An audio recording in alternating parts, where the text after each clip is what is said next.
What is going on, ADPI Nation? This is your host, Kevin Brenner, and today on the Active Duty Passive Income Podcast, we have another fantastic guest, Mr. Jamie Tilke. Tilke, am I saying it right? Is it Tilke? Tilke? What do you got for me? Tilke, I like it. That sounds good. I might change it. But how do you actually say it? It's Tilke. It's a German Tilke. descent.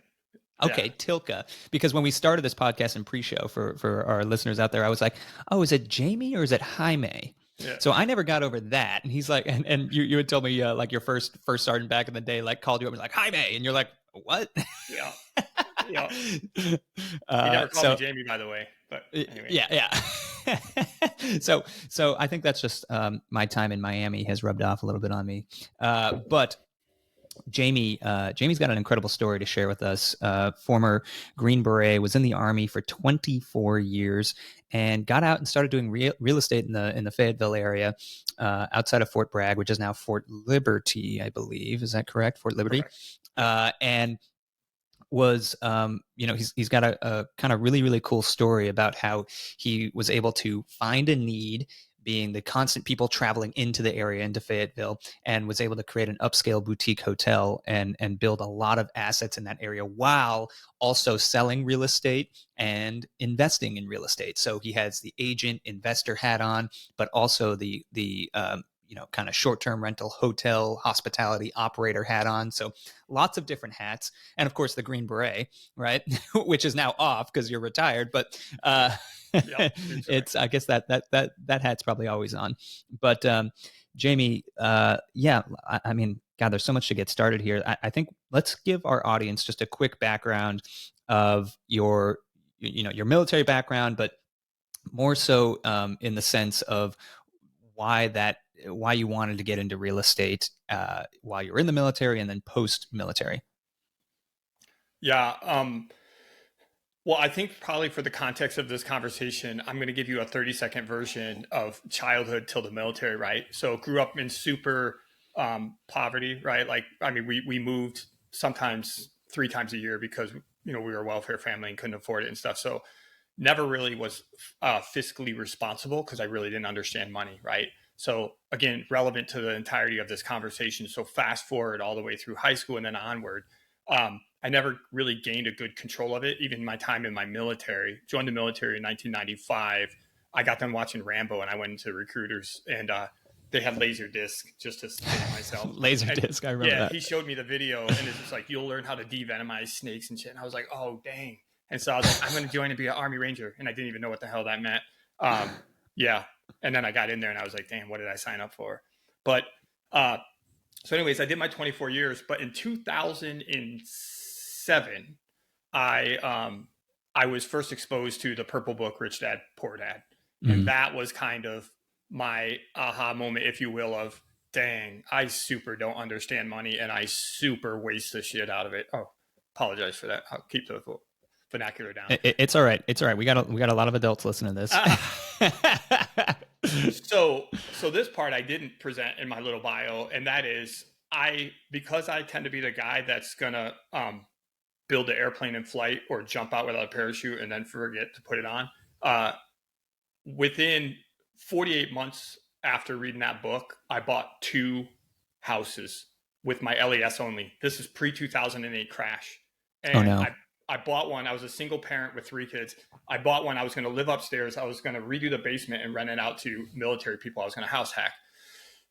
And anyway, I ended up deploying to Iraq, lost the house, the market crashed, and I lost everything. So I was like, dang, I definitely didn't have my stuff wired tight. So I basically put real estate on the back burner, but I always had a passion for it. The passion of the concept, like, wow, this is so cool because I played Monopoly a lot when I was a kid. So fast forward to present day, just to keep it all rolling with your question, is that it was right around the time that I left Okinawa, Japan, and came back to Fort Bragg.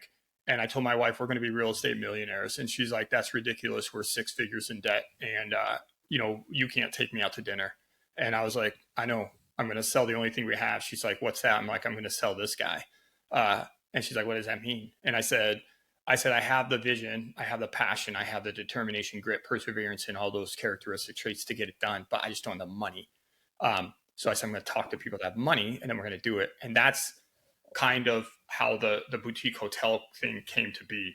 So with all my vast military experiences and traveling during the latter half, I definitely did a lot of time in the hotels.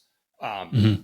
I was staying in the Ritz-Carlton in Malaysia, and I was just looking around. I was like, this place is so awesome, man. And I was like, there's got to be a way to provide upscale, really nice places for military personnel, but still be able to make money, right? I want to provide a great service, but I don't want to lose money. So anyway, that's when the whole concept came up, and I said, I think Fayetteville. I ran a bunch of spreadsheets, and I said, I think Fayetteville is the place that this can happen, and that's kind of how that whole thing came to be. Again, I was on TDY in Fort Bragg at the time, and my son came to visit me. And I don't know if you've ever been to that installation, but the rooms, there's a bed, there's one chair. Oh my God, they're so bad. TV set, and it was just ridiculous. Like, it's so impersonal. And I was like, man, why can't we build something better? So that's kind of how the whole thing came to be, was having those significantly contrasting things, right? Super crappy hotel, and then the Ritz-Carlton. And I was like, there's got to be something closer to the Ritz-Carlton experience that we can do for military people, so that when they're here, TDY, it makes their time a little less painful for being away from the family. Yeah. And it's funny because, I was Air Force for nearly 10 years. And I remember, so I most of my career, I was stationed with the Army, except my first duty assignment. Well, I guess technically my last one too, but for a big chunk of it, I was with the Army at Fort Stewart and Hunter Army Airfield. And the thing I realized, that the hotels there, they were privatized on Army bases. And in the Air Force, they were Air Force Inns. That's what they were called. And they were crap. Don't get me wrong. They were not nice. I would TDY a lot, and, it was the Air Force Inn. And I was like, oh, okay, whatever. I wonder what the Army side is like, because I started TDYing to Fort Bragg and these other places. And I was like, well, they must be nicer because they're privatized, right? Like, obviously there's brands and all of this stuff, and they must control the quality. No, it was exactly how you described it. And I was like, I wouldn't say it's nicer or worse off than the Air Force Inn, but they were equally bad. I was just like you walk in, you have like this carpeted room, you have like this Zenith television that's like huge. And it's just like, what year did I just walk into? Amen. And then there's like mold and asbestos everywhere. And you're like, what is happening? What you just said, I'm 51, right? So the few times we did get to travel when I was in the same comforter set that they used in the freaking Holiday Inn, or Howard Johnson or something like that back in 1982, they're still using in the military. I'm like, come on, people. Anyway, it's horrible. It really, really is. So that's where that idea came from, to kind of do this boutique experience. But kind of coming back to your story and unpacking it a little bit more, I found it interesting. You said something that I want to highlight, and just about the grit and perseverance and determination. And these are a lot of skills that a lot of the military community we have instilled into us, no matter your career field. I mean, you get through basic training, whatever you do. I mean, it sucks. I'm constantly reminded, like being where we are with active duty passive income, constantly surrounded by military folks. And some people have been through, like yourself, have been through way harder things than I've ever been through with deployments and whatever. But it's not a competition. It's not it's when you compare it to the average human being who, remember, we're the 1% of the United States who served. When you compare it to the other 99%, they're like, wait, what? You went through basic training? That sounds terrible. Yep. And they're just, but everyone's got a different perspective and they see the world in a different lens. But it builds that grit, that determination, that confidence. And no matter what, if you don't have the money and you have the concept and the idea down, then you can go and do that. So I want to ask you a couple questions about that, Jamie. But like when you were, when you sat down, obviously you read the Purple Bible, Rich Dad, Poor Dad, which a lot of people, I mean, that was my light bulb moment too. Same kind of story. But like when you read that and you started to get inspired, and sure, you made some mistakes, a lot of people got burned in 2008, but when you came back and told your wife, hey, we're going to be real estate millionaires, and she said, yeah, right. Like, what gave you that confidence? And then what gave you that confidence to go and approach most likely strangers, or at very best acquaintances with money, with an idea? Because I think that's the next level that a lot of our community is like, hey, I understand this, but I don't know what to do. Yeah, that's a great question. And I think the answer to that question for me personally is I think there's always been an innate, like, feeling characteristic traits of I can accomplish it, I can do it, right? Mm-hmm. But then to your point, you stack on top of that all the trials and tribulations that you have to go to be in the military at all, let alone becoming a ranger, right? Like, and I'm talking about I went to Ranger Battalion, right? Not saying taking anything away from Ranger School, but different experience, Ranger indoctrination program, and then eventually Special Forces selection and stuff like that. So, in fact, one of the things I tell the people the story when I tell them it is I'm like, you can't really see me, but I'm 6'2", and when I joined the military, I was 145 pounds, man. You can see my rib cage. People are like, bro, you are never gonna make it. And I was like, but you did watch Rambo, to be fair. Yeah, fair enough, right? I had my visual stimulation, but no joke. And I think that most other, guys that work in the special operations community would agree with me when I say this, is that I literally watch guys on my left that can bench 400 pounds, but they didn't get selected. They didn't make it. Guy over here, he runs 2 miles in 10:30, but he didn't make it. Why? I say because the greatest attribute you need to have is your mind, right? And it's like a lot of people start doubting themselves and questioning themselves, like, what is the meaning of life? Why am I doing this? Why am I subjecting myself to that? And so I dealt with, look, sometimes when I used to reflect back on my childhood, I had some animosity because I grew up with my mother, 4 women, no father. And then I did get to visit my father, and I saw that they had a completely another lifestyle.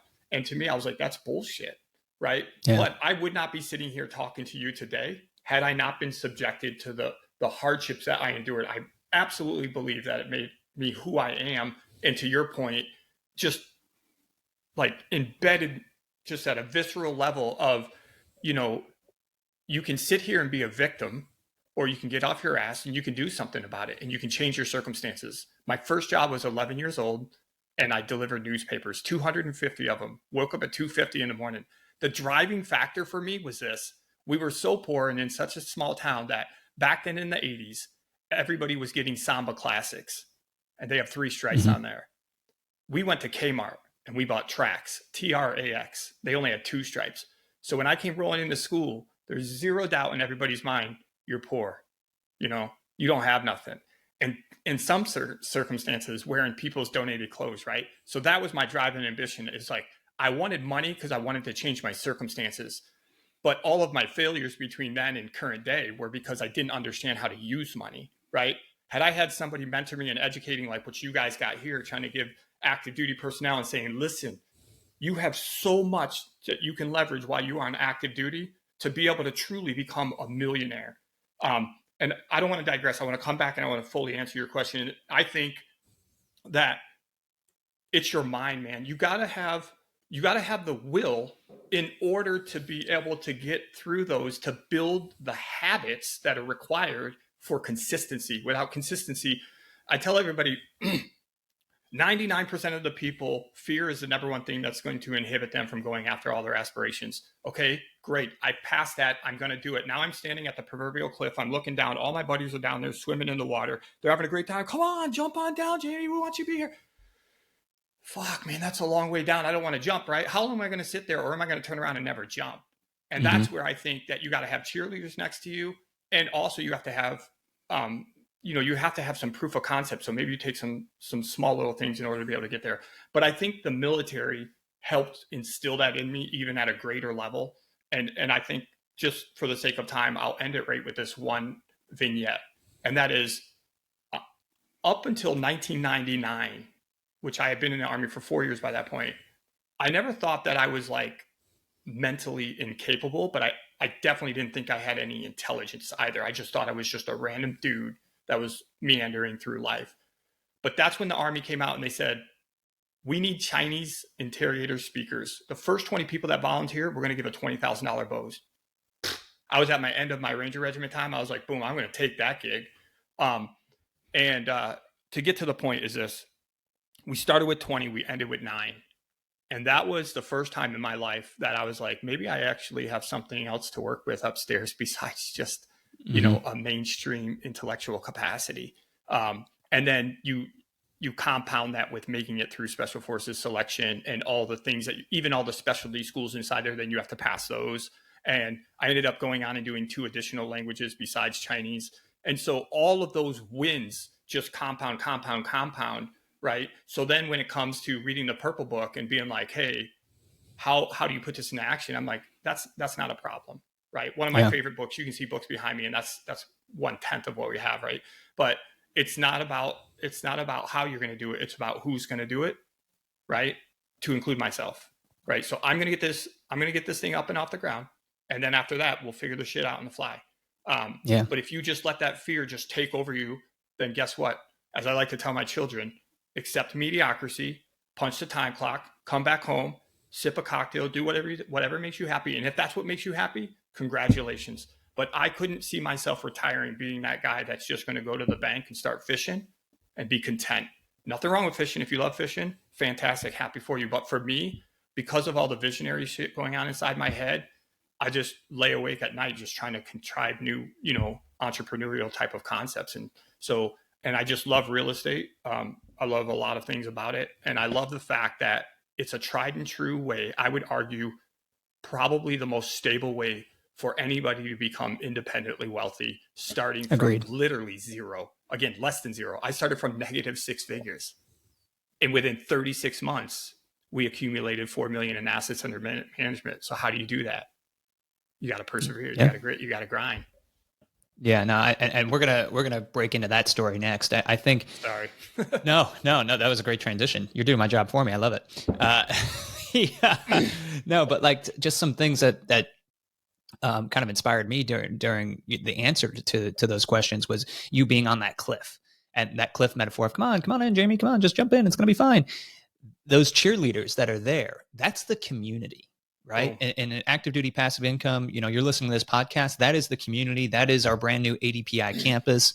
That's who you need surrounding you, because if you can't see your next level, like if you can't see someone who's doing what you want to do successfully and that person's not in your network, then you feel 100% alone. And when you feel alone, that fear of the unknown starts creeping in, getting darker and surrounding you. And it's this shroud, this mist, right? That you feel like you have to be, Christopher Columbus and discover it all on your own. But the fact of the matter is that people have been trading real estate for thousands and thousands of years. It's not that complicated. And to your point, Jamie, yeah, it's like one of the tried and true ways to become independently wealthy, and using what you have learned or what the skills that you have in the military.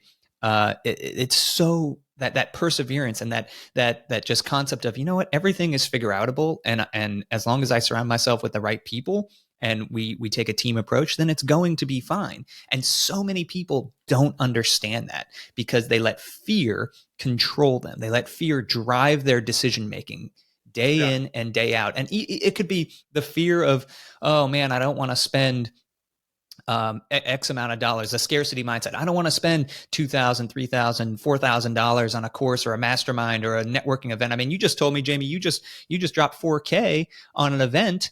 It was a 2-day event, but you were in the room with 20 people. And guess what? Those other 19 people you were in the room with, they're just as dedicated with you. They dropped $4K too. So you think they're going to make it worth their while for 2 days? You bet your bottom dollar they are. Like that. That's why. And I'm sure some deals went down. I'm sure it was a super awesome event. And like, that's the level of like, that's what we as the military can bring to the civilian sector. And I think that's what makes military members, that fearlessness, and the lens that we see the world through, because we can always go back and say, this deal went bad and I didn't make as much money as I thought I was, or maybe I broke even, or hell, maybe I even lost, a couple $1,000, but it's it's a lot better than selection school. Yeah. At least I'm not like starving to death, Yeah. So, I mean, that's so awesome, Kevin, what you just said. And so I don't know if you mind, but if I'll just take 60 seconds and really speak to your community about what you just said. I mean, and I'm going to narrow it down to a single word, man: proximity. Proximity is everything, right? So you got to get in the room. Stop effing talking about it and get in the freaking room. Every single circumstances that you put you in, you are incrementally drawing closer to having a success story. But if you sit there in analysis paralysis and never take action, then forget about it. As Jeff Probst says in Survivor, I got nothing for you. Head back to camp, man. Like peace and chicken grease. I'll see you on the flip side. I ain't talking about this shit no more. You want to do something? Do it. Right? I'm scared. We all are. But that's the differentiator, right? As I kind of honestly, after I read Rich Dad Poor Dad, then I just started inundating myself with books and books and books over and over and over again, either self-help or real estate minded and investing in, centric books and stuff. And I had this moment where I'm literally driving down the road and I'm saying to myself, why is not everybody doing this? It's easy. It's easy in concept, but it's not easy in application. And again, back to the cliff. Most people, it's fear, right? But then let's take the percentage of people that slipped past the fear, but then they hit one obstacle, right? They're like, I'm out. Yeah. I'm like, okay. Again, look, you want raw material. I'm telling you, in the past week, I've thought about quitting probably 2 or 3 times. I mean, my wife and I, we wake up in the morning, we have our little morning coffee session, and we're talking about all the good and the bad. And unfortunately, right now, we're in a season of bad. And there's just a lot of reasons. This is not a boasting, bragging thing. But with my military credentials, I could easily, all day and twice on Sunday, get a 6-figure job. I'd argue that I could probably pack in a multiple 6-figure job, right? But then I'm back to the grind. And then I'm going to deploy another 9 months, going to be doing stuff that potentially may make it so you can't come back home and stuff, and all that time lost with your family and stuff. So anyway, I just want to, I guess I'll close out my statement by, I love what you said. I hope that everybody that listens, that's in your community, understands it. And if there's a single thing that you take away from this podcast you're listening today, it's like, I don't care if you're a private or if you're a freaking full bird colonel, right? If you got a cash or a means or a way or an end in order to be able to invest and make money, you are doing a disservice to yourself, to your family, and everybody by not doing that. And if that's what you want and it's comfortable, then do your thing, man. But if that's not, like, do it. I forced my kids to invest in real estate. All three out of my 5 kids are in the service right now. I made them buy real estate, and it got tense, right? They're like, I don't want to, and shut up. I'm going to make you a multimillionaire by the time you're 35. Now, my son, and I'm going to stop after this and give it back to you. I apologize for my rant, Kevin, but my son, 36 months ago, 0 houses. Now, a little over $500,000, 2 assets, cash flowing $2,000 a month. He's an E6, 25 years old. No, wait, I cheated him, 27, I think. But anyway, that's not my point. So, and now he gets it. I look at him and he just laughs. I go, why are you laughing? I know why he's laughing. He laughs because when I'm right? And he's like, I get it. And so now he's in it to win it. And I said, dude, you pick up 2 more apartments, maybe 3 at most, you're past $1 million. Are you kidding me? Come on, man. Yeah. Anyway, sorry. No, that's what this podcast is about. It's about the rant. It's about the realness. It's about the conversation that not just pushes people over the edge, but gives them that perspective. Because, I mean, Jamie, you're right. Most people won't. They're going to run into that first obstacle and then they're going to turn around. And that's honestly, that's okay. But for folks in the military, we know that we have that perspective, that lens to go and say, listen, we've been through some worse stuff before in our lives, most likely, whether it was downrange, whether it was at some crappy TDY or training or something like that, that it's not that bad. And you can go and lean back and say, at least that, and I always come back to this and like, at least bombs aren't falling on me. Like, it could be worse, And I think there's Gary Keller in one of his many books. It might be the one thing. It might be another one. But he says there is no such thing as a real estate emergency. And if you think about it, He's right. There is no, like, you laugh about it. You're like, a lot of us have been in things that were like life and death emergencies, like whatever it is, wartime or not. That does not exist in real estate. Like, it's just Yep. not, so, Yep. and that's a good thing. That's a good thing. So if you have that perspective in life, you should do your best to leverage that perspective to pull yourself up from your bootstraps, proverbial or not, and go out and get it, just like Jamie says. So I want to go into this story, Jamie, about how you got started, because that's the biggest thing that we hear in that the active duty passive income community. And honestly, that's why we created our boot camp course in ADPI Campus. If you have no idea what ADPI Campus is, just go to www.adpicampus.com. Get yourself in there. It is our new private community, and it's incredible. So yeah. Anyway, but we built this boot camp to get people just a baseline understanding of how to get started. And you did the traditional method, similar to the method that I did, where I just read a bunch of books and slowly started surrounding myself with people and jumped in feet first and made a bunch of mistakes, but ended out, in 3 years or 3.5 years becoming a millionaire. And people can do that. People can follow that footsteps. But luckily, I didn't start from a position of debt. You started in a more impressive position. Like, you were in a position of debt. So for folks who are like, maybe they got a crappy credit score, maybe they're saddled with debt right now. Like, what can you do to persevere? That's what I want to talk about. Yeah, no, that's great. I mean, I'm gonna answer that question right by what you presented in the ad. If I was in the service right now and knowing what I know right now, and I went back 15 years ago, let's say that I'm an E4 and my credit score is 549, and I got $20,000 worth of credit cards and I got no money in the bank, but I got the idea. I've educated myself. I've listened to these podcasts at ADPI. I've listened to Bigger Pockets. I'm just constantly consuming everything and anything. And I have a general idea of what it takes to be able to get involved into real estate. Every single mentor that I've ever had since I started real estate, consistently, they say, just get the first deal done, right? Mm-hmm. Stop trying to hit a home run right out of the park. Just get a base hit. If you're on first, you're one base closer to getting to home, right? But if you never take a swing, well, then congratulations, you're never going to get on base. And so with that said, if I was going back to that hypothetical that I just, lined out for you, I talked to a couple of my post buddies. I would educate them, show them the enthusiasm, show them the pathway. Hey, listen, I listened to this ADPI podcast, and this guy's saying that he did it from nothing. Matter of fact, he was at 6 figures. So again, for the vast majority of your community, it's unlikely that most of you are in a worse situation than I was, right? And again, I'm not saying that because I'm proud. It's actually quite embarrassing, but I share it with people. I do that, full open kimono, if you will, because I want people to be inspired by, like, if that dude can do it from 6 figures in debt, then why can't I? So again, back to your point, then align yourself with one of your good buddies that you trust that has a good credit score.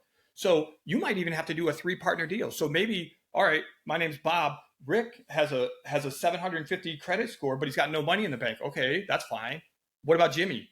Well, Jimmy's been super diligent. He's been saving 33% of his freaking, he puts all his shit in TSP, and he's got like 50 grand in there. Hey, guess what, Jimmy? I don't know if you knew, but there's this thing called self-directed IRAs. You could take all that money out of your TSP, plop it in a self-directed IRA. Then you have full access, non-taxable event, invest that into this structure. And because of that, we're going to do triplets. You get 33%. Bob gets 33%. I get 33%. Now, everybody's like, well, Dan, he's putting all the money, right? But he's just a limited partner in LP, right? He's sitting on the sideline. He ain't doing all the work. He gave you the capital, right? And then all that money has to go reinvested back into a self-directed IRA.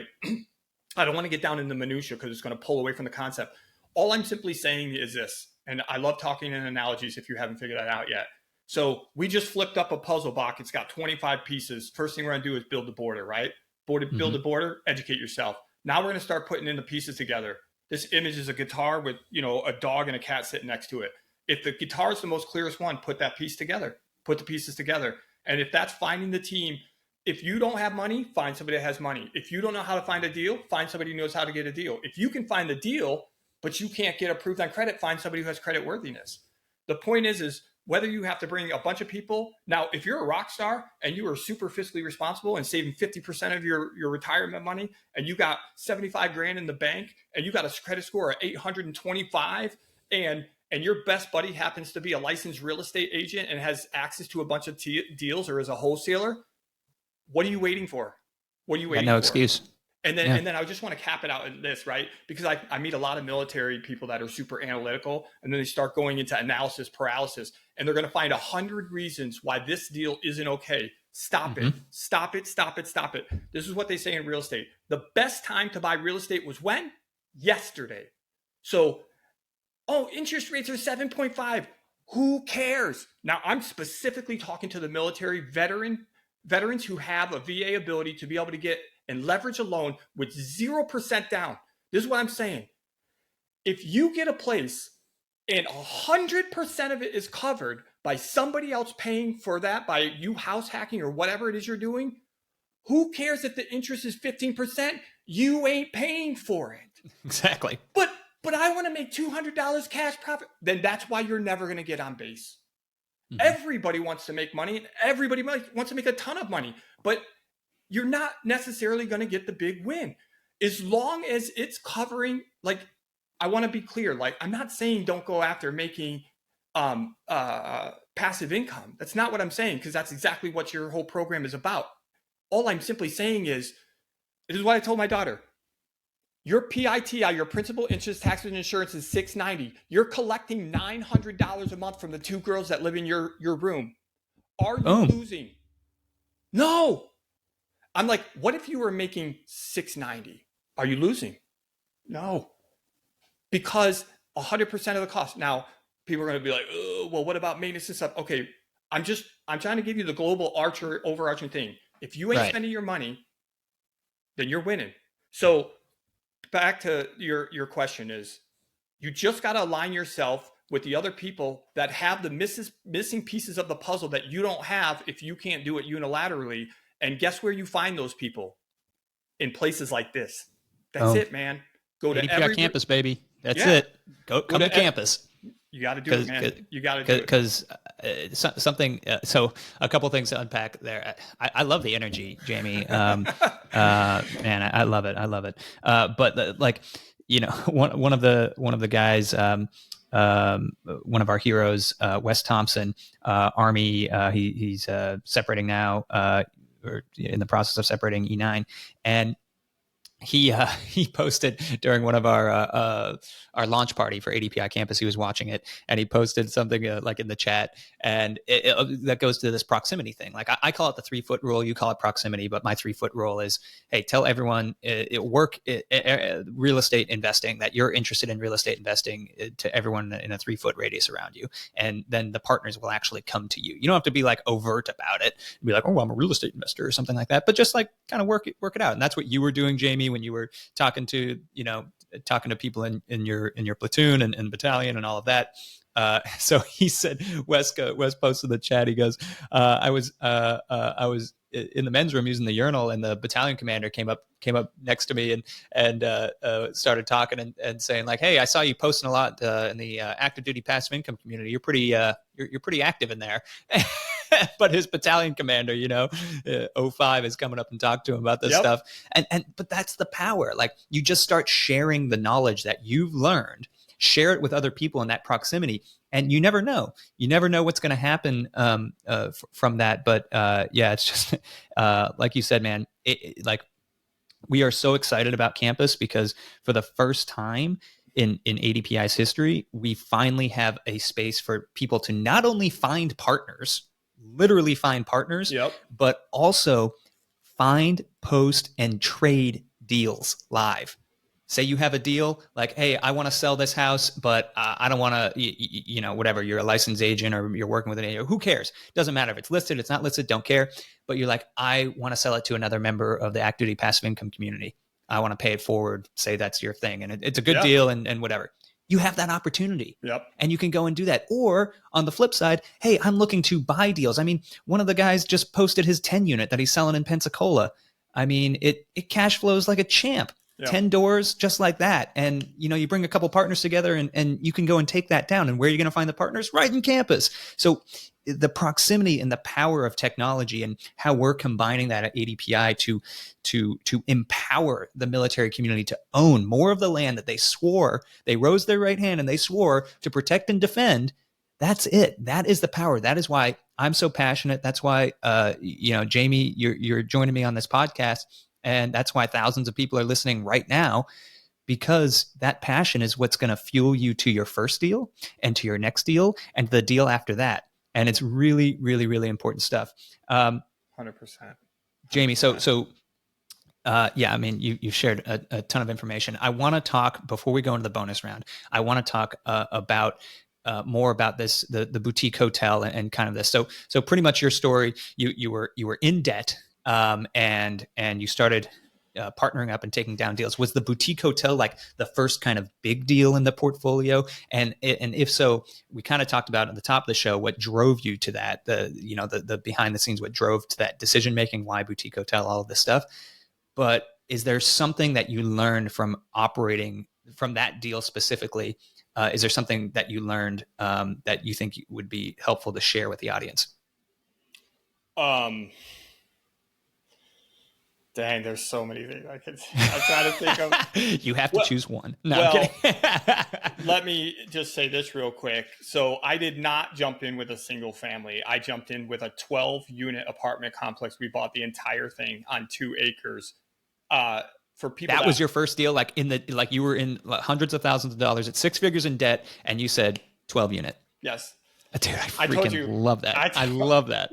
I told you I jumped out of the airplane and remembered that I forgot my chute. And my wife's like, "What the hell are you doing?" And I was like, just hang on. Just hang on.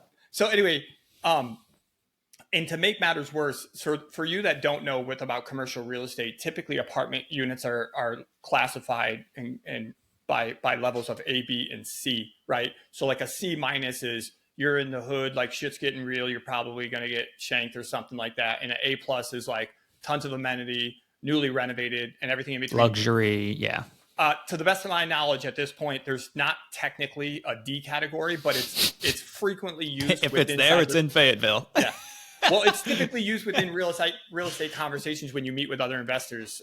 They'll use it. So I'm telling you right now, this was a solid D plus, right? Woof. It should have been bulldozed over, to be quite frank. There was heroin addicts in there. Look, these things were built in 1965, and when we demoed the inside of it, there was a heavyset couple that was living in this place. So much mold. Nobody should have been living in there. Oh my God. There was literally, no bullshit, 1 2x8 board spanning 17 feet holding up the entire bathroom.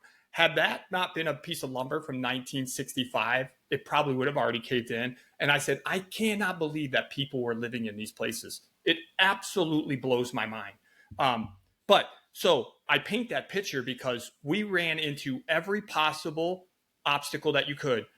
When you talk about doing land development, which is all the infrastructure prior to building it, it was there, but we had to redo it. We didn't own the property for 30 days, and 3 of the septic systems were failing. And the city basically said, we're not asking you, we're telling you, you got to tie into the sewer system. Excuse me? Mm-hmm. Well, what's that price tag? $100,000? Hello. I had only budgeted $500,000 for the whole project. Now, spoiler alert, I grossly underestimated the cost and I grossly underestimated the time. I won't go any further than that. So I'm going to answer your question. If somebody said to me, what is the greatest thing that you learned from that getting started, is you got to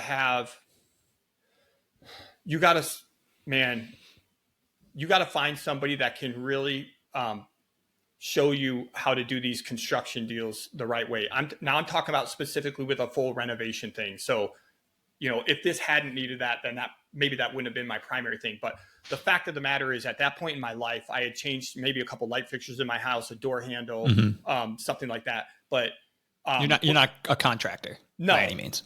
So I got ran through the coals.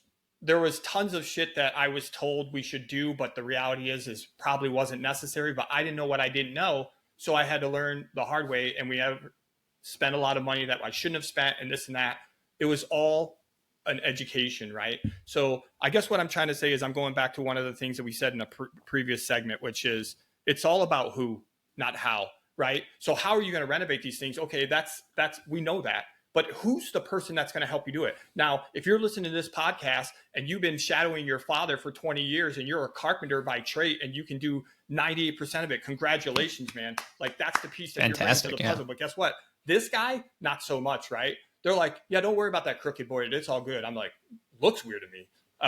But I needed somebody else that was a subject matter expert that would come in and be like, bro, those guys, they're doing you sideways. So you just got to make sure you have the right people. And I know that's a super vague question, but whatever the what is ever the priority for you in your particular first deal, if that's money, make sure you have somebody that understands how to work the deal, knows how to underwrite it. Again, that's another facet we haven't talked about. Now, this is, again, typically going into more of multifamily because that's what I jumped into, right? But you got to have somebody that can underwrite the deal. Are the numbers going to work? I underwrote it myself. And honestly, I think I did a decent job for the fact that I had little to no experience other than podcasts and, bigger podcasts and stuff. But anyway, so that doesn't. The who, not how. Yeah. No, that's clutch. I mean, and I think that's when, we go back to this metaphor of jumping off the cliff and then running into your first obstacle and all of that stuff. The obstacles are always going to be there. It doesn't matter if you are in the most expensive mastermind, you have read every real estate book under the sun, and you've listened to millions of hours of podcasts, you will still run into obstacles.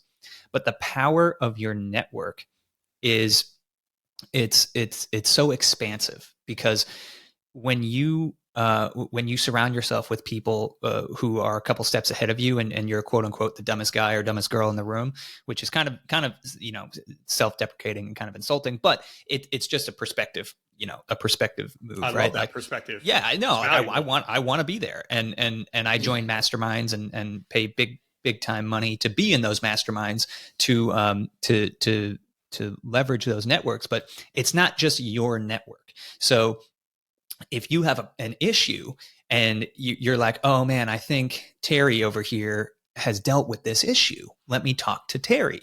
And you go and call this person, and this person, yeah, no, I've dealt with that issue, but you really need to talk to Joe. And that's the power of the network, because Terry's has maybe a bigger network than you or a more focused network than you. And he says, let me introduce you to Joe, because he's really going to be able to help you. And that is really where what a lot of people, especially newbie real estate investors, don't understand about networking. They're just like, oh yeah, it's whoever I have in my Rolodex or in my phone. No. It's whoever you have in your phone and whoever those people have in their phone. So if 100%. You're networking, if your network is full of other people who are professional networkers, like, I don't know, other entrepreneurs or people in high level masterminds or whatever, then you're going to be able to get things done just faster and more efficiently. And when you run into issues, you'll have someone to call who has experience doing that. And it goes, when someone calls you and they have an issue, guess what? You gotta stop what you're doing and you gotta help that person. That's just how it goes. That street runs two ways, but that's really how you get over any obstacle. Really, any obstacle. I love the last thing you just said. I believe in the law of reciprocity, right? Mm-hmm. And you got to be value added. And actually, I'm not going to say this one piece because you're going to get to it later. But anyway, this is what I'm going to say, dovetailing off of what you just said, is everything that you said, 100%. And then for the people there that do have some trepidation, or they may get in there, let me offer you this as well. If you haven't figured it out, I'm pretty much an extrovert. However, I'm not a great icebreaker, right? So I used to wear these crazy ass shirts, and people would be like, why do you wear that ugly shirt? And I'm like, because one of two things is going to happen. Somebody's going to come up and they're going to tell me that shirt is super dope, or they're going to say that shirt's super ugly. Either way, we're in a conversation now, right? So that's why I used to do it. My point of, you're like, what's the relevance to this conversation, Jamie? Where are you going with this? Here's where I'm going with it. What I'm saying to you is this. When I first went to my first mastermind, I sat in the corner and I was a silent participant, right? I was slightly intimidated by these guys that were doing hundreds of millions of dollars worth of deals. They've been in the business for 15 years, right? Like, how am I going to ask this dude a question, right? And am I going to come up to him with that quintessential phrase that everybody uses? Hey, can I pick your brain? Right? These dudes, oh yeah, their time is incredibly valuable. So with that being said, if you pull the trigger and you spend 100, 500, 1,000, $10,000. I'm sure you'll agree with me. Some of these things are $50,000 a year to be a part of these groups, right? Big time. Don't do what I did initially and get in there and be the silent investor. Like, that's not going to do anything for you. Get in the mix, ask the questions that you want to know, or at the very least, put yourself right in the middle and listen to these conversations. The knowledge that's coming from there, you are shaped. I said proximity, right? Here's the other phrase I love, right? I want to collapse my time sector. So it took it took me 36 months to go from -6 to 4 million, right? How do I take somebody else and say, let's make you do that in 18 months, right? Mm-hmm. It's possible. It's absolutely possible. And you could do that by putting yourself in and around those people that are going to constantly mentor you and help you shave off your timeline. Yeah. Yeah. And that value proposition, like you said, it goes both ways. And if you're out there and you're listening to this podcast, right, and you're like, well, I don't have anything to value, or I don't have anything valuable about me or anything to offer, that's complete bullshit. Because you do, because especially when you're talking to the civilian sector or other entrepreneurs, that they don't understand what we've been through, and they want to understand. And even just that level of understanding will help them. And you can dovetail that into a relationship. Jamie, Evan, we can talk. One more point, and I promise. Oh yeah, one more is that one of my current mentors says this all the time, and it's related to what you just said. You are literally one person away from changing your life forever. Correct. And I'm not saying it's the next one. All I'm saying is keep talking. You are one person away from changing it. Yeah. Yeah. And it's fun. Eric Upchurch, one of the founders of ADPI, he shares this story. His first ever networking event, real estate networking event, he met a contractor. He was sitting at the same table as him, met this contractor dude. Long story short, they started doing live and flips together. That one conference where I think he paid like $500 for the ticket or something like that. That one conference literally made him six figures in the span of a year. Exactly. That one relationship, that one conversation led on to other conversations, and they started doing deals together. I mean, that's it. You got to surround yourself with those people. And before we get into the bonus round, I'll talk about ADPI Con. Guys, if you're listening to this podcast and you don't have your ticket yet, number one, they may be sold out. I don't know. Number two, if they're not sold out, go and get your butt over to adpicon.com and get yourself a ticket. San Antonio, October 26th, 27th, 28th. No, I lied. October 27th, 28th, 29th, Friday, Saturday, Sunday, 3 days on the Riverwalk. It is going to be incredible. We got Hal Elrod keynoting, Rod Cleef keynoting. We got Jay Scott from Bigger Pockets keynoting. Not to mention a room full of military real estate investors and your future business partners, all there in one spot. So, Jamie, we got to take you to the bonus round. I know we can talk forever. And in fact, I'm going to have you back on this podcast because there's a lot more to talk about. And I'm vibing very hard. Love it. But let's crush these questions. It's the same 4 questions I ask each and every guest on the Act Duty Passive Income podcast. Number 1, my friend, what book or software has really been crushing it for you lately? I just recently read Patrick Bet-Davis' book, Your Next 5 Moves, and it just really resonated with me in so many ways. But as the title kind of alludes to, it's like, are you thinking 3 to 5 moves ahead? Because if you're not, you're thinking too small, and you're also not thinking strategically enough. All right, this is typically a military-centric community that we're talking to. And so with that said, as I tell my son all the time in the military, I said, everybody said, how did you get all the assignments that you did? You got to be thinking 2 to 5 years ahead. And real estate investing is no different. So Patrick Bet-David book, Your Next 5 Moves, I think is a phenomenal read. I love that. Yeah. And that's, I'm going to order that right away. Question number 2 for you, my friend. Who is your biggest hero and why? So it's funny because before this started, I told you I don't have an answer to this question. And you're like, yeah, you just whatever comes to your mind. Well, it just came to my mind as I'm sitting there answering question number 1. If you ask me today, I think Patrick Bet-David is a huge inspiration to me. And I'm going to tell you why. That dude also, right, Iranian descent, immigrated from Iran, came over here, joined the military, was in the 101st, got out, did work at Bally's Gym, then did a bunch of other type of entrepreneur stuff, and finally got involved with insurance sales. Anyway, built a multi hundreds of millions. It's probably even billions. Honestly, I don't know the exact number, but huge. He just recently sold it for stupid money, as we like to say, FU money, right? Mm-hmm. And now he has another podcast that's all about educating, very much similar to ADPI, but more just on economics, global, all that type of stuff. So I would say right now, he's a huge inspiration for me for what he's been able to achieve, and all his stories about the trials and tribulations that he went through in order to get to the level. Because everybody thinks, oh man, once I get $1 million, it stops. It doesn't stop. When you go to the $10 million, you're going to have more problems. When you go to the $50 million, the $100 million, the problems don't stop. People suing you, they're threatening your life. I'm not there. These are stories I'm listening to from my mentors, right? But I'm already thinking ahead. So anyway, the answer to the question is PBD, as he likes to go by.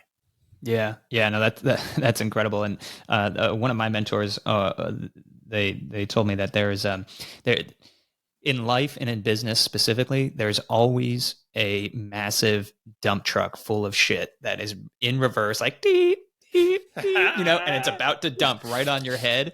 And the further you get along in a business and the more successful your business, that dump truck comes fewer and far in between, but it still comes. And it still dumps on you. In the beginning, it feels like it's dumping on you every week. And you're just like, oh my God, what am I going to do?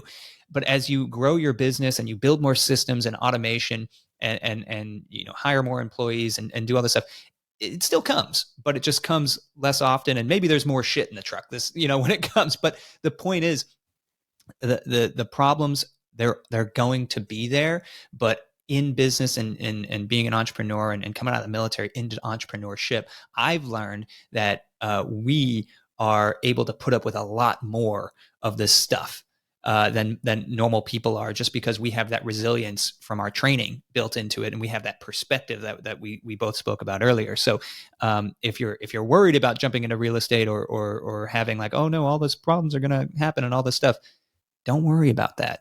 And go ahead and get yourself that book, The Next 5 Moves, because that'll help you kind of stay away from that truck, or at least predict when it's coming. Question number 3, my friend. What do you like to do for fun? This is going to sound ridiculous, but it's absolutely true. I love to look at real estate. So listen, before I retired, I had this moment, right? And it was right after we purchased, because we got that 12-unit complex with my partner. Again, we'll probably have to peel back this onion at another date and time, because clearly my mouth flaps like a duck's ass in whippoorwill time. So you weren't able to probably get the half of the shit that you wanted. I haven't even heard of that one before. Yeah, neither did I. My mom threw that one at me and I had to Google it. And that was like 25 years later. So now I know it's a bird. Anyway, boy, where were we going? Oh, you asked me, what do I like to do? Oh, what do you like to do for fun? No real estate, Jamie. Human beings have fun. What do you like to do? This is what I tell people, because I'm 51 now. Good food, great atmosphere, great conversation. Right. I'm happy. Last night, just took my brother's wife and my nephew out to a really nice dinner. Felt good about myself. They enjoyed it. When their facial expressions as they're swallowing their South African lobster, I was like, that's worth everything. Love it. There you go. Hey man, foodie. I love food. And food, conversation, company. That's an incredible, just incredible thing. All right, we got to wrap this up. Okay. But this is the most important question, Jamie. 3 nuggets of wisdom. You have obviously been through a lot. You have a lot more perspective than a lot of us, a lot of our listeners, coming from your military background, even from your childhood, coming into the military, what you did in the military, and then kind of parlaying that into business and where you've been and where you are and where you're heading. If you had 3 nuggets of wisdom for folks, and you've shared a ton already, but whether you want to summarize those or come up with some new ones, what would those be for that person who is listening to this podcast and they're like, yeah, Jamie, I get it, but I'm just, I can't jump over that cliff? Yeah. Well, nugget number 1 is, if you start, hire an accountant from day 1. I don't care how good you are at math. Math is the only subject that I'm good at. Listen, I applied myself 0% in school, but I still got 90s in math because it's just come natural to me. So I thought that I could handle it. I'm great with spreadsheets, but here's the second that you start talking about depreciation and how much money and interest you owe to people, you don't want none of that, man. Like, you can have the conversation with your accountant, your CPA, but again, nugget number one is this. If you start this shit, budget for and utilize a professional, real estate minded tax advisor, CPA, all encompassing or a variation thereof in order to be successful out of the gate. That's nugget number one. Nugget number two, you already said it. We've already said it, but it's quintessential. It's critical. You have to do it. And that is, you have to surround yourself. You are the total sum of the 5 people you hang out with the most. Yes. So think about that. Write down who those people are. And if one of those is negative Nancy or negative Nick, and they're always there on your shoulders talking about, that's ridiculous. You can't buy a 12-unit apartment complex and turn it into an upscale. Love you, bro. Talk to you later. I'm not saying you can't go out and have a drink with him. He can't be part of your daily lifestyle because he's not going to help you get there. You need people that are rowing in the same direction, cheerleading the shit out of you. Like, let's do this thing. Come on. So surround yourself with the people thing. Let's see, for the final, constantly, continuously educate yourself. We've made reference to multiple books. You see a ton of books behind me. Traction, the E-Myth, Good to Great. The list goes on and on. These are all phenomenal books. In fact, I'm going to close it out by saying this. I told you that I have 5 children. 4 of them are up and out. When every single one of my children leaves the household, just like Little House in the Prairie, I stack 3 books with the little twine like Laura Ingalls got right on top of there. And I give them 3 books and I tell them these 3 things. Number 1, How to Win Friends and Influence People by Dale Carnegie. Why? Yep. People say, well, it's not relevant to modern day age. I disagree. I think there's still a lot of very fundamental things that you need to understand, but this will help you understand how to build relationships and connect with people. Number 2, Gary Keller's The One Thing. This is your all-encompassing book about, really, if I'm oversimplifying it, habit construction. What is the one thing you're going to do today that's going to change tomorrow and next week, and it's going to have a ripple effect like throwing a stone across the lake, man. That's what you want to see, so you can see real scalability, real growth, and there. And then the final one, we already mentioned it, Rich Dad, Poor Dad. This is your financial guidebook to know this. And here's, for anybody who's listening to this podcast that's never read the book before, sorry, Richard Kiyosaki, I'm going to simplify it by just saying this. If your money ain't making you money, you're doing it wrong. That's it. And I wasn't doing that before. I was spending like I was a millionaire, but all I was doing was digging a hole where it was getting so dark I could barely even see that there was light above there anymore. So don't do that. Wow. Yeah. And God, I love that idea of just, I'm probably going to do the same whenever I have children is get these books and just, this is the gift of knowledge. And I mean, it's just so powerful because, I feel blessed that I figured this out when I was 27, and there's a lot of people that don't figure this out until they're 40, 50 and beyond. And, like to have a head start and read that and get exposed to Rich Dad, Poor Dad. I mean, that changed my life. And then to take action on it. I think that's the next step. You got to take action. But Jamie, this has been absolutely incredible. For folks who want to get in touch with you, how can they do that? Oh, well, I'm on all the social media platforms. And then if you want to talk about any type of investment, it's my first name, Jamie, at redhencapital.com. redhencapital.com. And I saw you when I was talking about ADPI Con, I saw you vigorously writing things down. So maybe I'll convince you to get to San Antonio in October, and you might see him there. I'll call him out right now. You gonna go? You gonna be there? Actually, I'm looking at those dates and I got to bounce it off my wife. I've gotten in trouble for double stacking, but no. I know for a fact that I have a mastermind in I'm attending a mastermind. I'm not running it, but I'm attending a mastermind in Arizona in October. I do not think that the dates overlap. The answer to your question is, if they don't, I'll be there.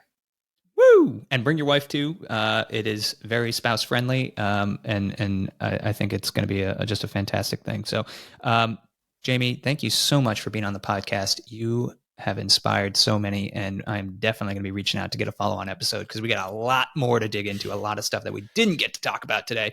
But I know the whole ADPI community is going to love you for it. So thanks, brother. Thank you.